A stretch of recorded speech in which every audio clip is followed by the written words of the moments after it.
Shalom saudara terkasih dalam Tuhan Yesus Kristus. Puji Tuhan, kita boleh bertemu kembali di dalam ibadah kita pada hari ini. Itu hanya karena kasih anugerah Tuhan yang begitu luar biasa dalam kehidupan kita.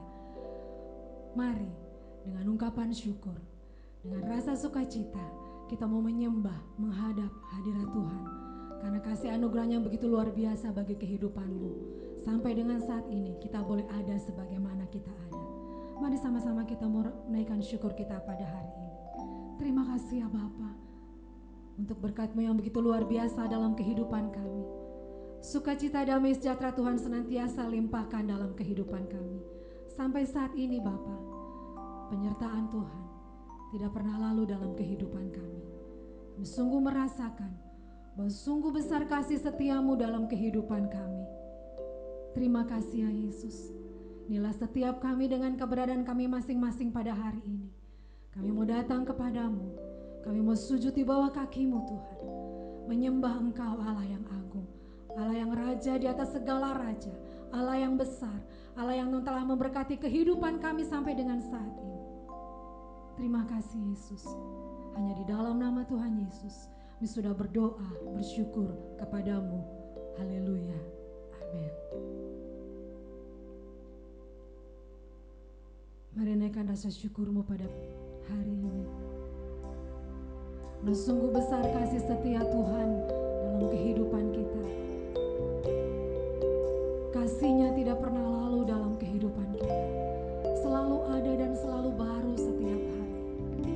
Sungguh bersyukur Bapa. Haleluya. Terima kasih Yesus.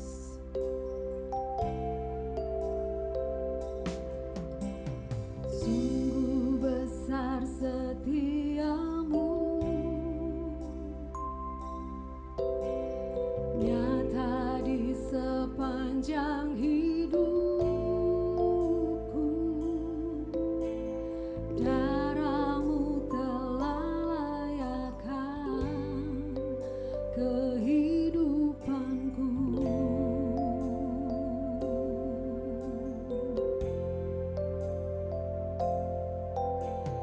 Tiada kata yang bisa lukiskan indahnya Kau Tuhan. Bagi-Mu segala pujian dan kemuliaan.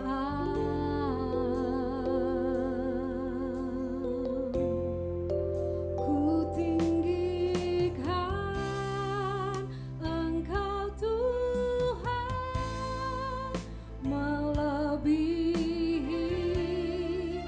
segalanya. Lebih dalam ku menyembah, dalam roh dan kebenaran. Ku tinggikan Engkau Tuhan, melebihi segalanya. Lebih dalam ku menyembah, dalam roh dan kebenaran selamanya.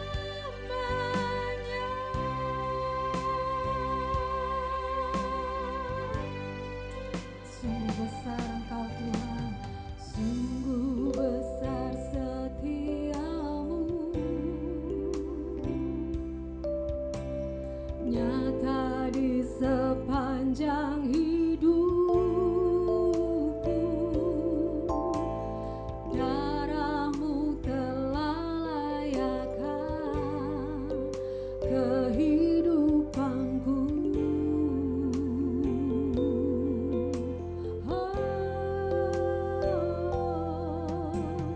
Tiada kata yang bisa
di dalam roh dan kebenaran.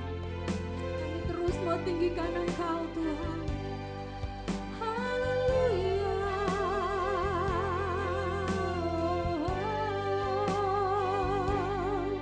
Kami sembah Kau, kami tinggikan Kau Yesus, Kau Rajaku, Tuhan.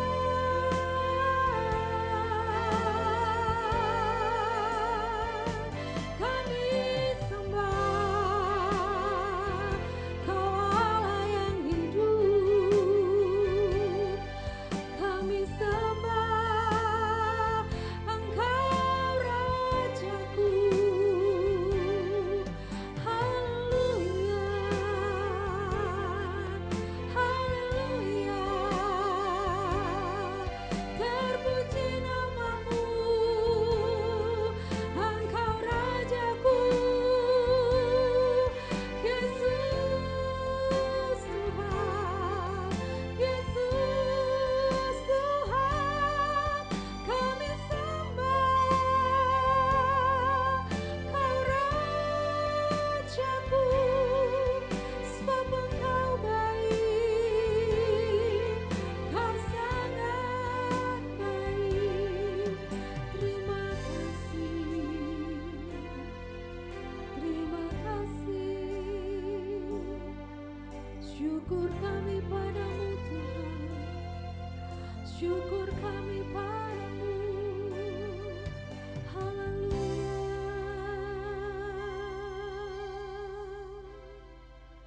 Ku tinggikan Engkau Tuhan, melebihi segalanya, lebih dalam ku menyembah dalam roh dan kebenaran. Ku tinggikan Engkau Tuhan, melebihi segalanya, lebih dalam ku menyembah dalam roh dan kebenaran selamanya.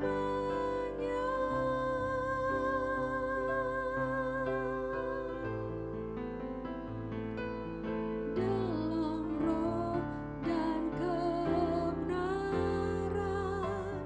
selamanya.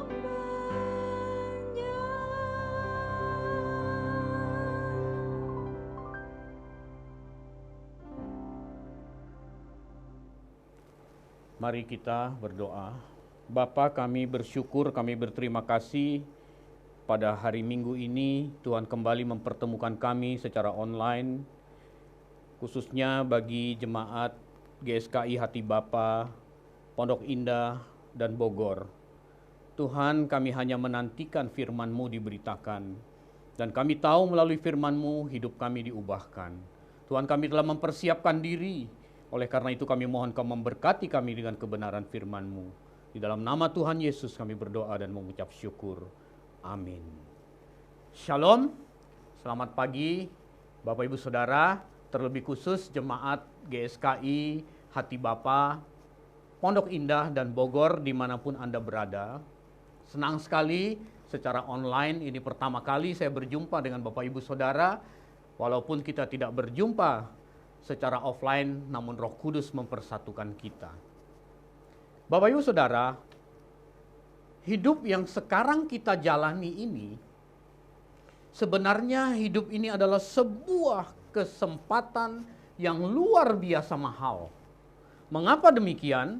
Sebab hidup ini merupakan satu-satunya kesempatan bagi kita untuk mengenal Allah yang benar lebih dalam.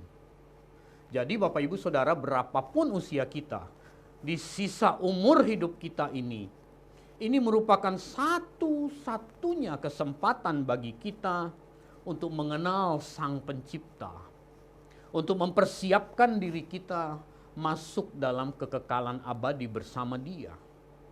Jadi hidup yang kita jalani sekarang ini sangat berharga. Itulah sebabnya tadi saya mengatakan durasi hidup kita ini, hidup kekristenan kita ini merupakan satu-satunya kesempatan yang mahal.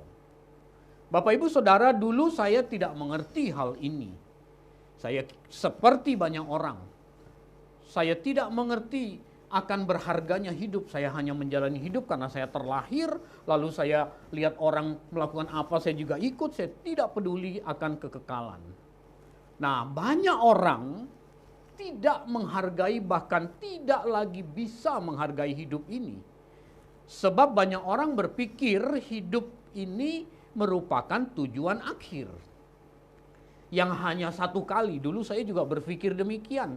Jadi hidup hanya satu kali, harus dinikmati sebisa-bisanya. Memang benar hidup kita hanya satu kali.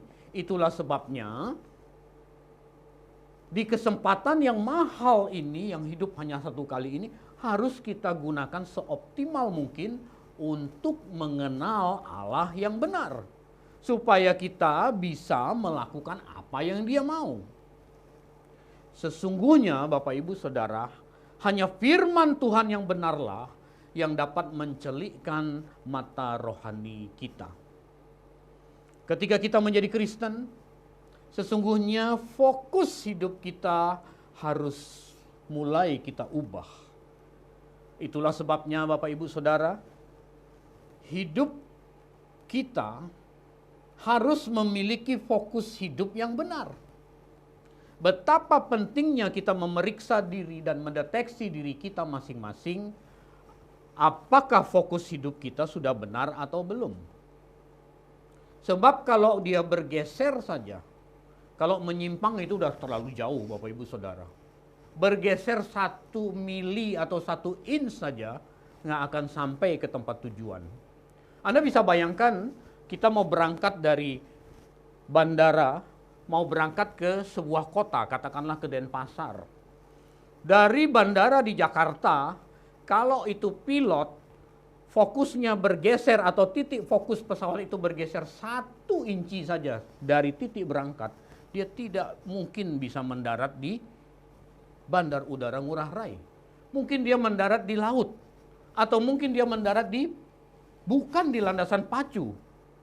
Nah, pergeseran ini, sedikit saja pergeseran, seringkali tidak disadari Bapak Ibu Saudara. Dulu sebelum bertobat, saya juga tidak tahu hal ini. Saya hanya menjalankan hidup saya selayaknya orang hidup. Orang lain sekolah, saya juga sekolah. Orang lain cari kerjaan, saya juga cari kerjaan. Orang lain bisa beli motor, saya juga beli motor. Orang lain punya pacar, saya juga punya pacar. Orang lain bekerja lebih giat, saya juga bisa. Tanpa punya tujuan dan fokus yang jelas. Karena memang saya tidak mengenal Tuhan yang benar. Itulah sebabnya Bapak Ibu Saudara, saya berkata tadi di awal, hidup kekristenan kita ini merupakan satu-satunya kesempatan yang mahal. Nah, itu dulu waktu saya belum kenal Tuhan yang benar. Tetapi setelah saya mengenal kebenaran, celakalah saya kalau sudah mulai memahami kebenaran, tapi fokus saya belum bergeser. Pola hidup saya masih sama dengan dulu belum kenal Tuhan. Wah, celaka Bapak Ibu Saudara. Sebab ketika kita ditebus dengan darah Tuhan yang mahal, maka kita harus merubah fokus hidup kita kepada fokus hidup yang benar. Nah, ini kan fenomena yang terjadi sekarang ini lebih cilaka lagi. Orang sudah bertobat, sudah merasa fokusnya benar. Dia sudah ke gereja, dia sudah kasih perpuluhan, dia sudah kasih kolekte, dia jadi aktivis, bahkan jadi pendeta seperti saya. Dan dia selalu membawa pergumulan hidupnya kepada Tuhan.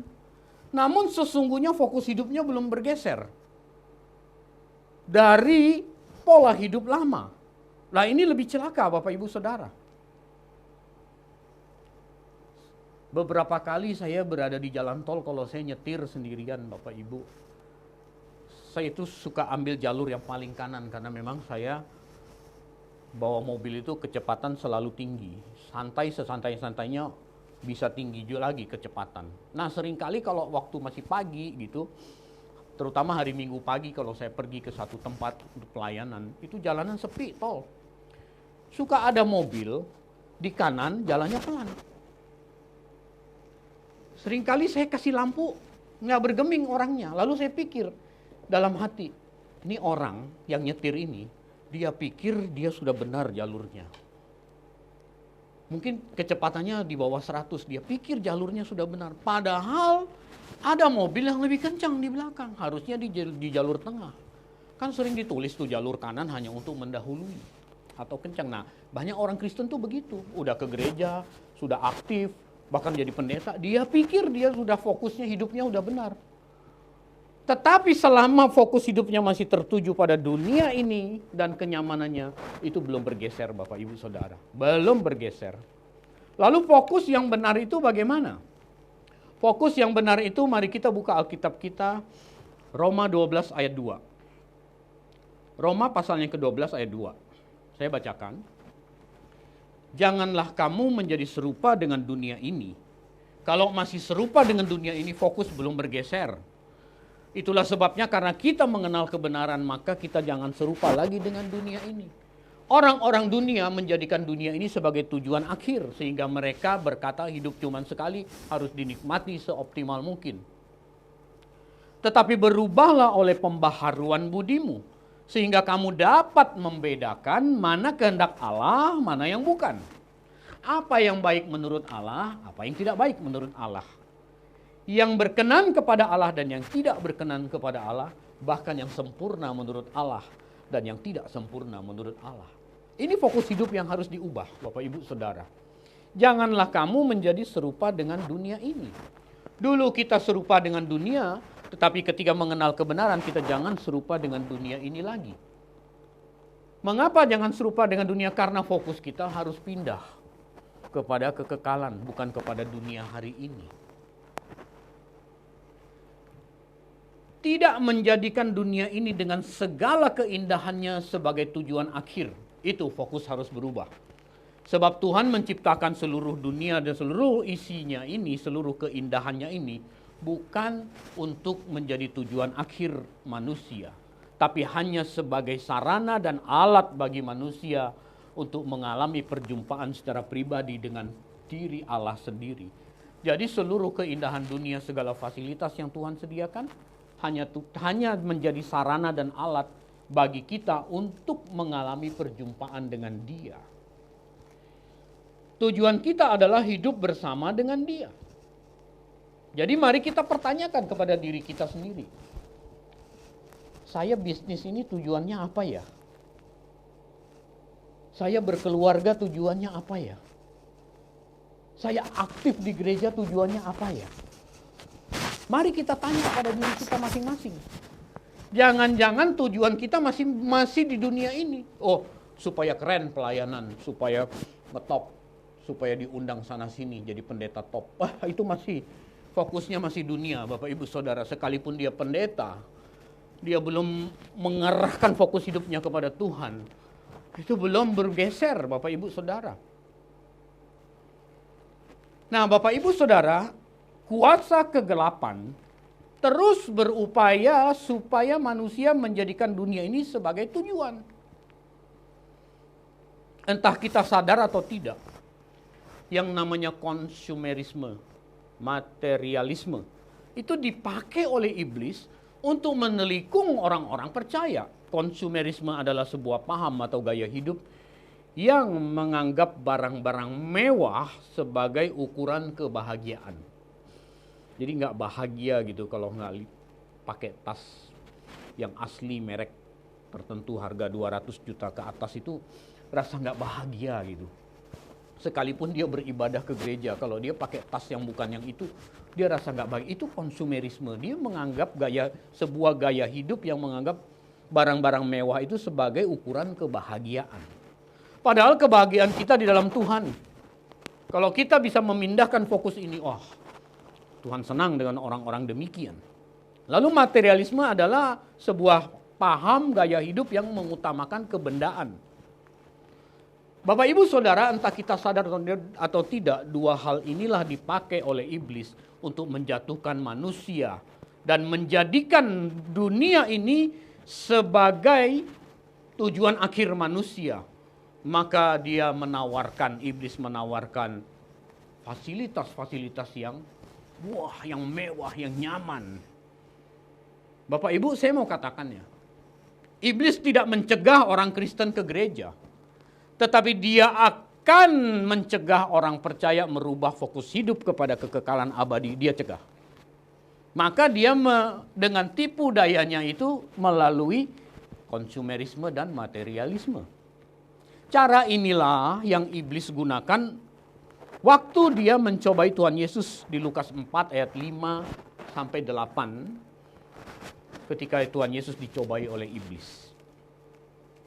Iblis berkata, "Kalau kau sujud menyembah aku, maka seluruh dunia dan keindahannya akan kuberikan kepadamu." Tuh, lihat tuh iblis tuh. Kepada Tuhan Yesus dia berani begitu. Lalu dia berkata, "Aku juga akan memberikan kepada siapa saja yang kukehendaki." Tentu orang-orang yang sujud menyembah dirinya. Sujud menyembah iblis itu tidaklah berbentuk fisik kita menyembah iblis di kuil-kuil atau di gunung atau di pohon. Bukan seperti itu saja Bapak Ibu Saudara. Kalau itu mah udah jelas. Dengan sikap badan saja sudah menyembah. Tapi ketika kita dengar-dengaran dengan dunia, ketika kita menikmati keindahan dunia dan mengingini tanpa batas, itu sudah sujud menyembah iblis. Nanti Anda baca masing-masing Lukas 4 ayat 5 sampai 8. Lihat keindahan dunia ini semua ada dalam tanganku.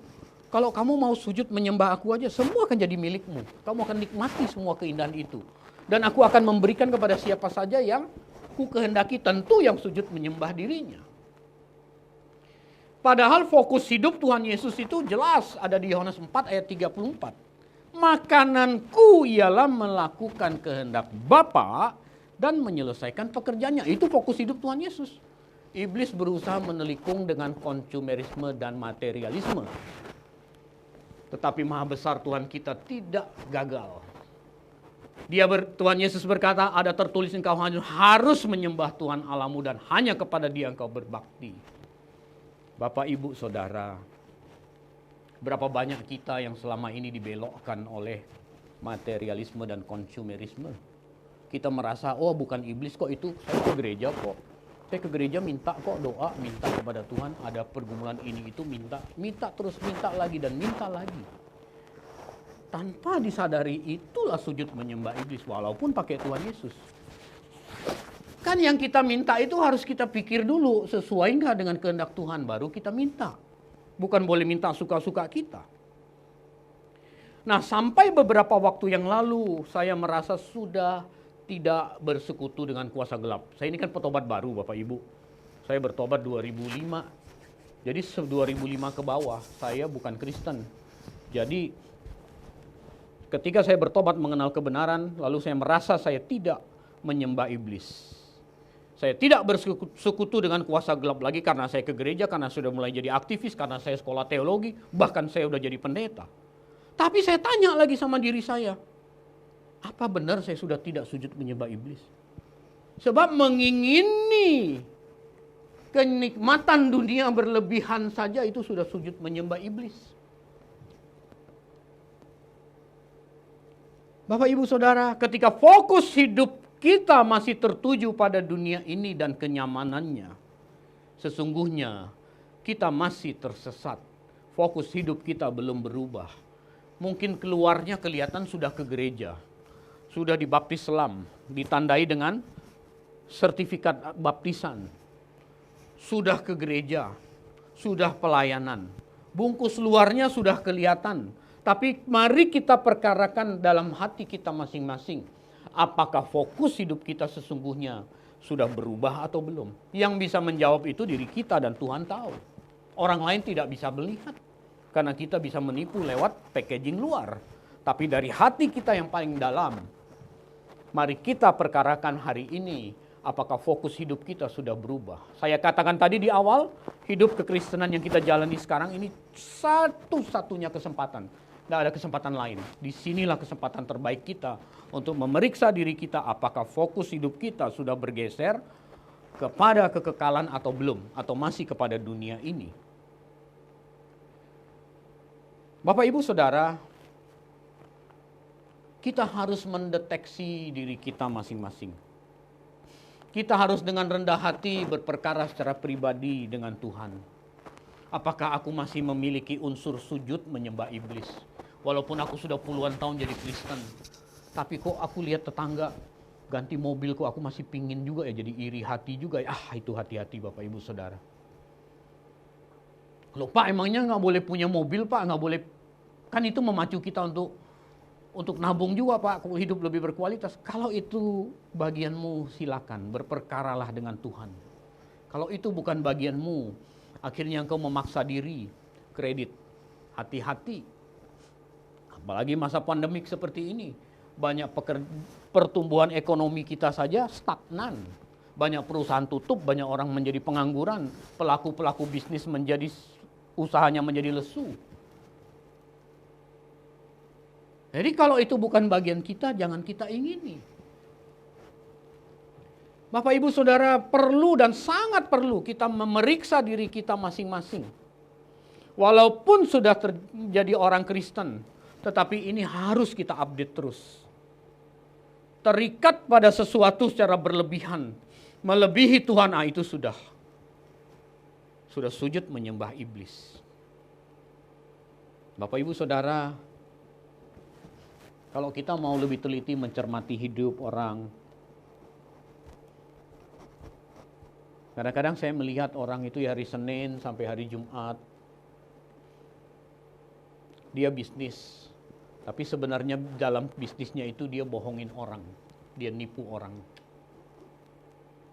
Dia menghalalkan cara apapun demi memperoleh keuntungan tanpa batas. Lalu hari Sabtu, anak istrinya dibohongin. Nanti hari Minggu dia ke gereja, Tuhan Yesus dia bohongin. Dengan uang yang dia peroleh secara tidak benar. Dia berbuat baik kepada gereja. Apa enggak Tuhan Yesus dia bohongin begitu? Makanya Bapak Gembala senior kita itu sering khotbah di internal GSKI Rehoboth Mall Arta Gading. Sering berkata, sering ngusir-ngusir orang yang demikian, walaupun tidak menyebut nama. Uangmu haram di hadapan Tuhan kalau hatimu masih bengkok. Memang benar adanya, Bapak Ibu Saudara. Jangan sampai kita jadi orang itu ya, kelihatan Kristen. Hari Minggu kita pelayanan di gereja. Tapi hari Senin sampai hari Jumat melalui usaha kita, melalui bisnis kita, atau melalui karirmu di kantor, kamu bohongin pimpinanmu. Atau kita bohongin orang. Hari Jumat, hari Sabtu, anak istri kita yang dibohongin. Hari Minggu Tuhan Yesus dibohongin. Bapak Ibu Saudara, saya mau katakan ya Bapak Ibu, kalau waktunya tiba, kalau kita setiap kita dipanggil Tuhan, segala apa yang kita usahakan dengan susah payah, baik dengan cara benar maupun dengan cara tidak benar, tidak ada yang bisa dibawa. Tidak ada yang bisa dibawa. Tidak ada yang bisa dibawa. Anda paling-paling bawa gigi palsu yang ada emasnya 1. Udah paling bawa itu. Kalau Anda nggak punya gigi palsu, ya nggak bawa apa-apa. Jadi adalah bodoh kalau orang Kristen memanfaatkan sisa umur hidupnya ini tidak optimal, tidak memindahkan fokus hidupnya. Dia terus bergulat dengan dosa dalam bidang usahanya, dalam karirnya, dalam cara memperoleh nafkahnya. Itu sangat bodoh. Walaupun dia kelihatan donatur di gereja karena duitnya banyak. Padahal dari sisi pengusaha itu dia buang sial, dia ngajak-ngajak orang gereja cuci dosanya gitu. Dia pikir itu berkenan, jadi uang haram dia pakai 10% kasih gereja, berharap yang 90% jadi halal. Tuhan nggak bisa disogok, nggak bisa dimanipulasi seperti itu Bapak Ibu Saudara. Nggak bisa. Jadi untuk apa mengumpulkan semua ini dengan cara tidak benar kalau mati satupun nggak ada yang bisa dibawa? Dengan cara benar aja nggak bisa dibawa, apalagi dengan cara tidak benar. Itu konyol, orang Kristen begitu konyol, Bapak Ibu Saudara. Konyol. Lebih baik kita mengumpulkan, menyicil tanah di sana, di kekekalan. Saya ingat pada peristiwa beberapa puluh tahun yang lalu, ketika saya memutuskan membeli tanah untuk bangun rumah yang saya tempati sekarang, di daerah Jakarta Barat. Waktu itu saya punya dua pilihan, Bapak Ibu. Di kompleks ini yang saya tempatin, dengan di kompleks seberang. Cuma di kompleks seberang itu harga tanahnya luar biasa mahal. Sebenarnya kebeli sih kalau saya paksa, tapi secara ekonomis, aduh. Waktu itu saya baru mulai usaha, ini belum Kristen, saya belum. Baru mulai usaha. Jadi saya pikir daripada saya beli tanah mahal-mahal di sana bisa 10 kali lipat dari sini masalahnya. Udah saya beli di sini aja, saya bangun rumah gitu.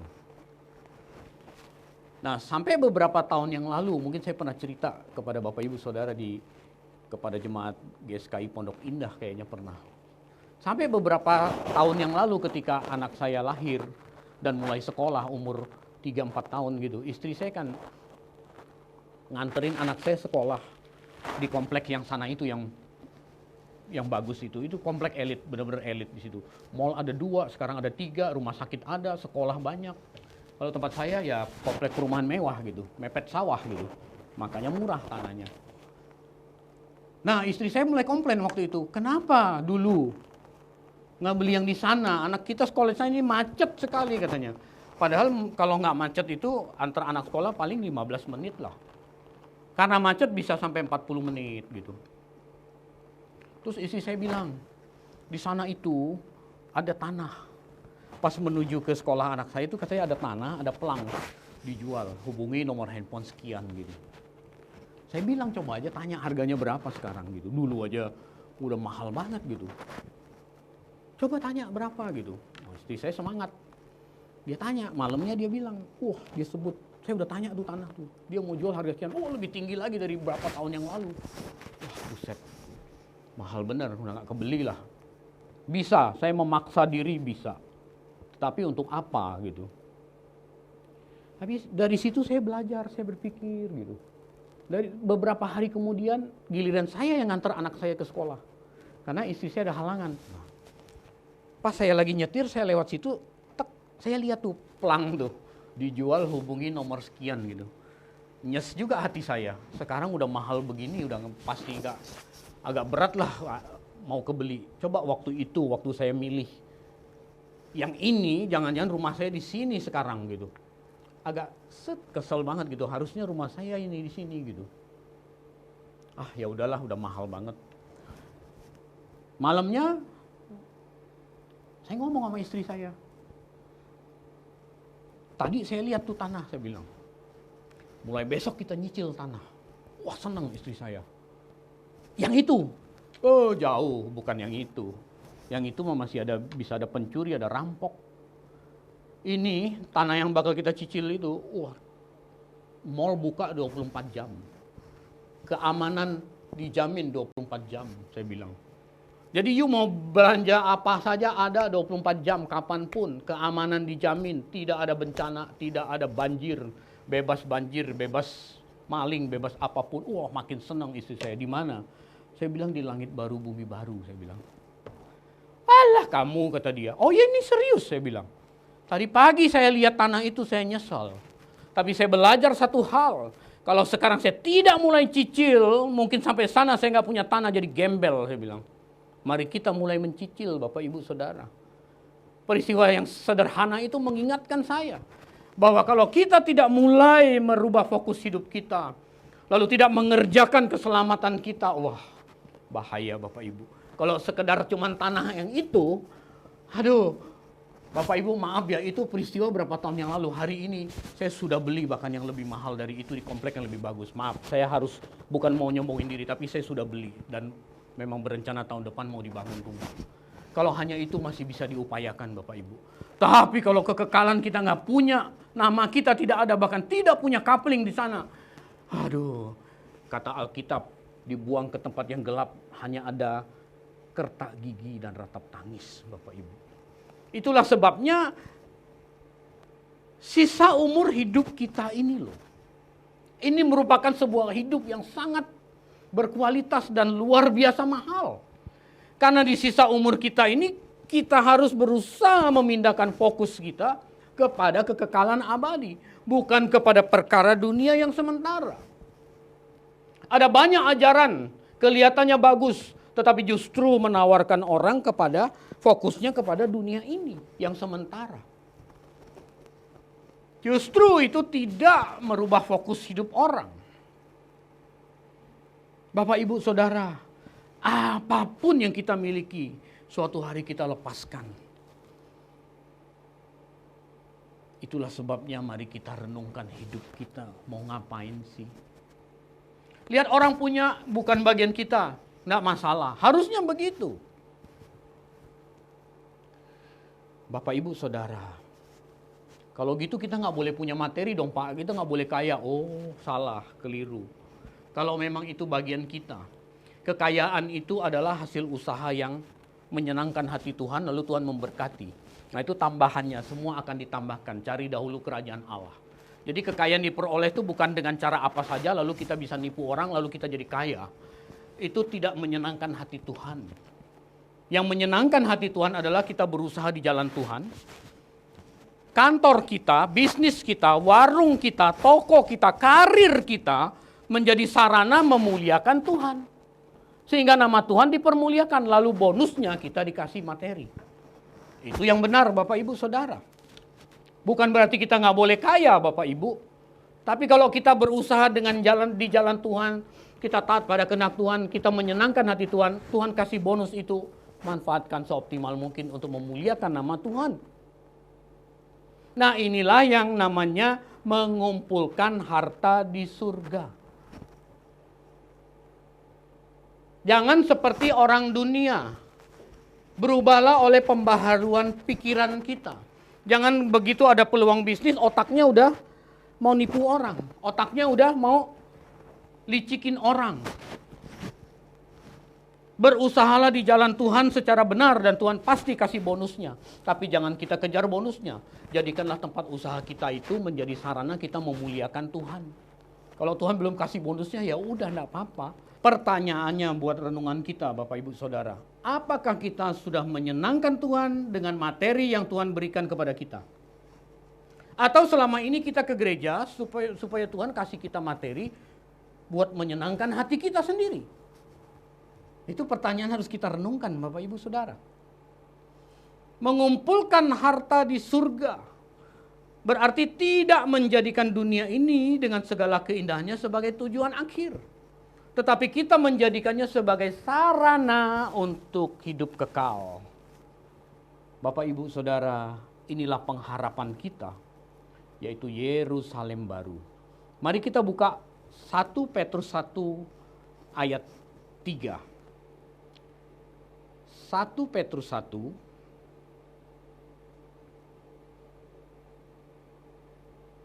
ayat 3. Terpujilah Allah Bapa Tuhan kita Yesus Kristus, yang karena rahmat-Nya yang besar telah melahirkan kita kembali oleh kebangkitan Yesus Kristus dari antara orang mati. Jadi Tuhan Yesus mati, Dia melahirkan kita kembali menjadi manusia baru. Maka fokus hidup kita harus berubah. Kalau kita hanya berkata terpujilah lalu kita tidak mengambil bagian dalam perubahan fokus hidup, itu belum iman, karena iman adalah tindakan. Kepada suatu hidup yang penuh pengharapan. Jadi kalau kita jadi Kristen, hidup kita jadi penuh pengharapan. Pengharapannya berupa apa? Kita lihat ayat 4. Untuk menerima suatu bagian yang tidak dapat binasa. Jadi kalau Anda punya pengharapan karena jadi Kristen, supaya punya rumah itu binasa, Bapak, Ibu, Saudara. Anda salah alamat. Jadi kalau Anda dibaptis selam, Sekarang hidupku penuh pengharapan. Usahaku jadi berkembang, restoranku jadi rame. Itu salah alamat. Itu bonus. Kita bukan anti materi ya Bapak Ibu Saudara ya. Saya juga pengusaha, saya pelaku bisnis. Kita tidak anti materi. Tetapi maaf saya harus berkata bahwa itu salah alamat. Alias fokus belum bergeser. Karena orang dunia juga begitu semua. Apa bedanya kita sama mereka? Kalau kita sudah diselamatkan oleh Tuhan, dia sudah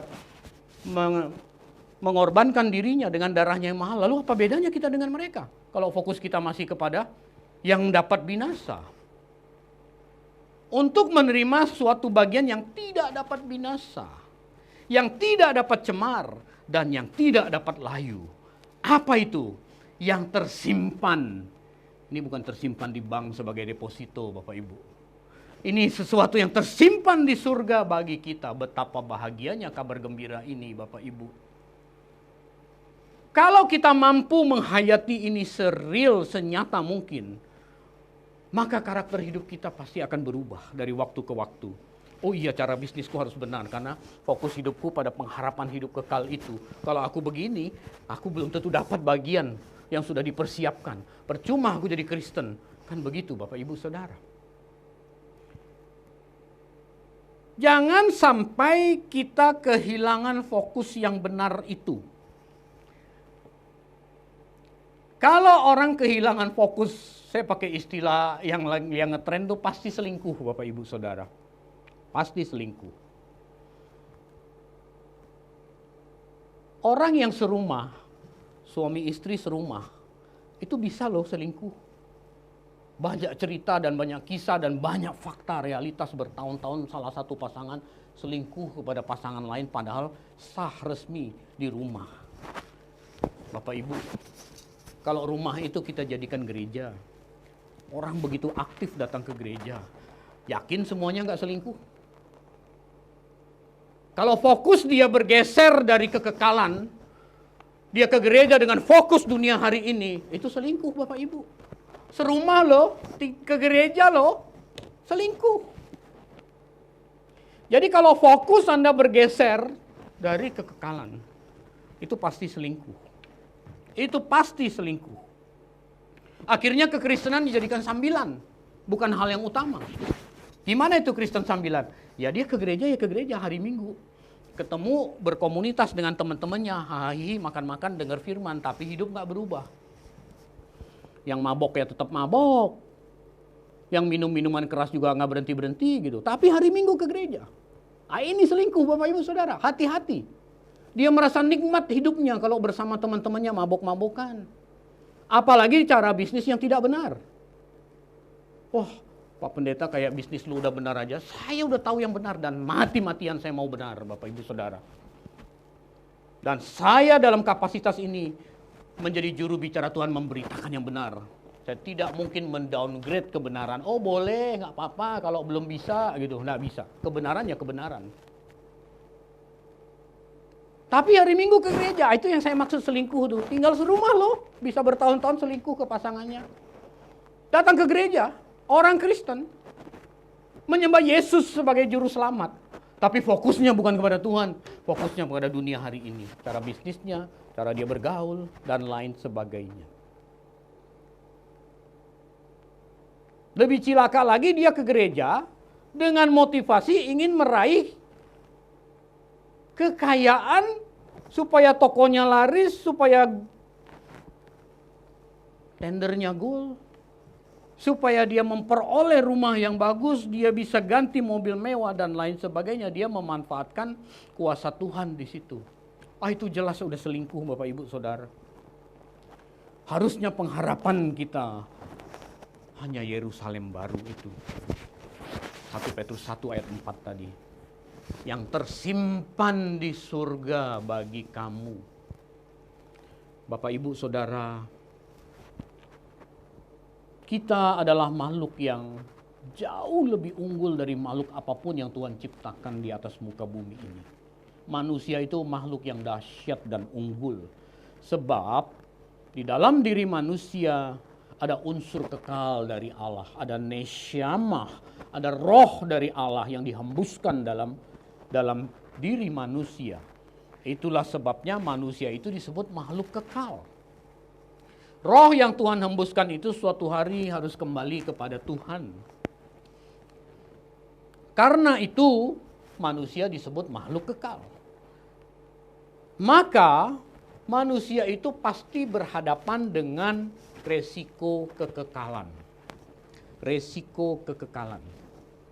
Jadi sebenarnya setiap apa yang kita pikirkan, apa yang kita sudah ucapkan, apalagi apa yang sudah kita perbuat, memiliki resiko kekekalan.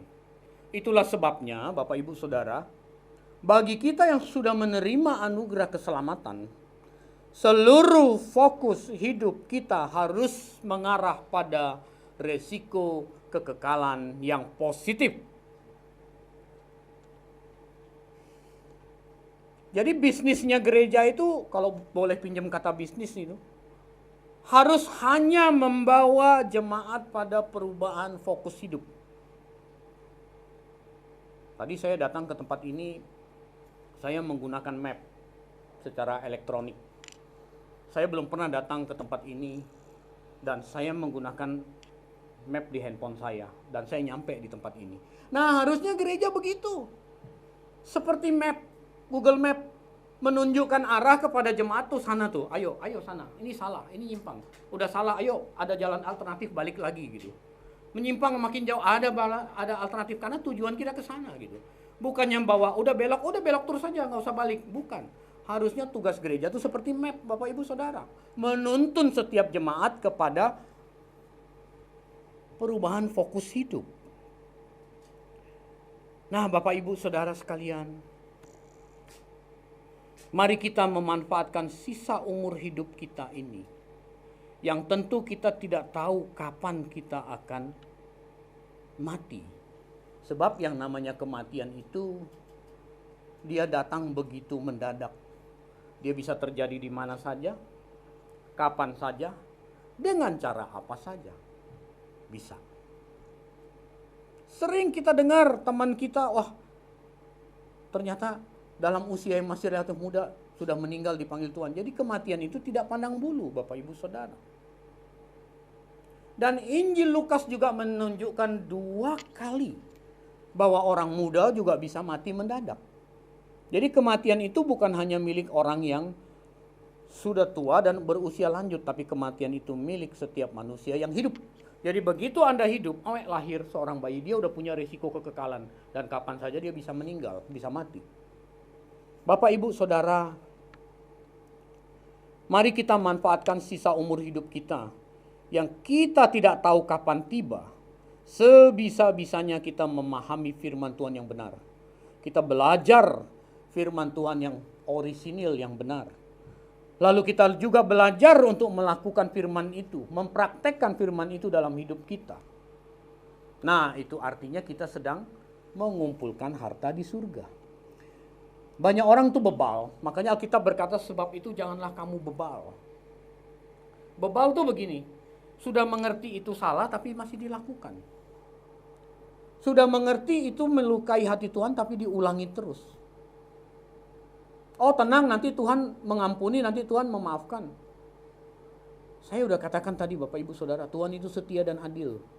Dia setia, dia selalu mengampuni, yes, tapi dia adil. Ada harga yang kau bayar kalau kau melakukan kesalahan yang sama terus menerus. Bapak Ibu Saudara, mari kita mengukir resiko kekekalan yang positif di bumi ini.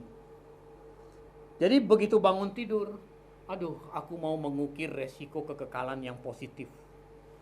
Aku mau manfaatkan sisa umur hidupku ini untuk memiliki fokus hidupku yang benar. Sehingga kalau kita siap bangun tidur begitu, maka perlahan tapi pasti hidup kita pasti akan bergeser. Sehingga suatu hari kelak,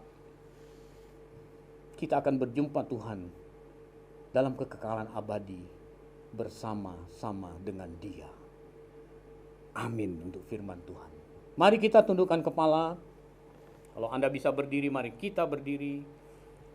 Kita tutup ibadah ini dengan doa. Bapa, kami bersyukur, kami berterima kasih untuk kebenaran firman yang sudah kami dengar. Tuhan, firman ini akan berlalu sia-sia jika Roh Kudus tidak memberikan penjelasan kepada kami. Dalam kerendahan hati hamba mohon, kiranya Roh-Mu yang kudus memberikan penjelasan lebih lanjut kepada setiap kami, dimanapun kami berada, sehingga kami lebih memahami dengan baik firman ini, dan kami mengambil keputusan untuk mengalami perubahan, dan mulai memindahkan fokus hidup kami kepada kekekalan abadi. Tuhan, kalau selama ini fokus hidup kami masih tertuju pada dunia ini, walaupun kami ada di dalam gereja, walaupun kami aktif, kami mohon ampun atas kebodohan ini Tuhan. Kalau Tuhan masih memberikan kesempatan kepada kami untuk kami memperbaiki kekeliruan kami bersyukur kepadamu Tuhan. Pimpin kami dengan kuasa Roh-Mu yang kudus, dan terus berkati kami dengan kebenaran firman-Mu di waktu-waktu mendatang. Tuhan, secara khusus hamba berdoa bagi GSKI Hati Bapa Pondok Indah dan Bogor, dan bagi seluruh jemaat yang ada. Kiranya di masa-masa yang sulit ini, kami terus dipacu oleh keadaan sulit ini, semakin mengasihi Engkau dan semakin menghayati keberhargaan hidup. Bukan kami justru menjauh dari Engkau Tuhan. Kami tahu kesulitan ini hanya sementara, dan suatu hari kami akan terlepas dari kesulitan ini, dan kami akan bersama Engkau di kekekalan abadi. Kiranya penghiburan inilah memberikan semangat kepada kami untuk tetap hidup dan mengandalkan Engkau dalam masa-masa sulit seperti ini. Terima kasih Bapa. Bapa, hanya Engkaulah yang empunya berkat, dan Engkaulah yang memberkati seluruh jemaat-Mu. Mari Bapak Ibu Saudara, kita mengarahkan hati kita kepada Tuhan agar kita diberkati oleh-Nya. Turunlah segala berkat dari Allah Bapa di surga, cinta kasih persaudaraan dari Tuhan kita Yesus Kristus, serta persekutuan dari Roh-Nya yang kudus turun menyertai kita mulai saat ini sampai selama-lamanya. Amin. Demikianlah ibadah kita pada hari Minggu ini. Selamat hari Minggu. Shalom. Puji Tuhan, kita sudah diberkati oleh firman kebenaran disampaikan oleh hamba-Nya. Tetap sukacita, tetap bersemangat, karena damai sejahtera Tuhan senantiasa menyertai kita sampai berkesudahan. Sampai bertemu kembali di ibadah minggu depan. Haleluya. Kita tetap bersukacita karena Tuhan adalah gunung batu kebenaran dalam kehidupan kita. Mari naikkan pujian ini dengan penuh sukacita, karena perlindungannya tidak pernah habis di dalam kehidupanmu.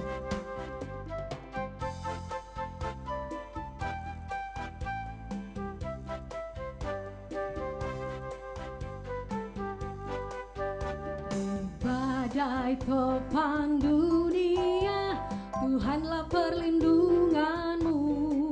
Kendati goncang semesta, Tuhanlah perlindunganmu. Baik siang maupun malam gelap, Tuhanlah perlindunganmu.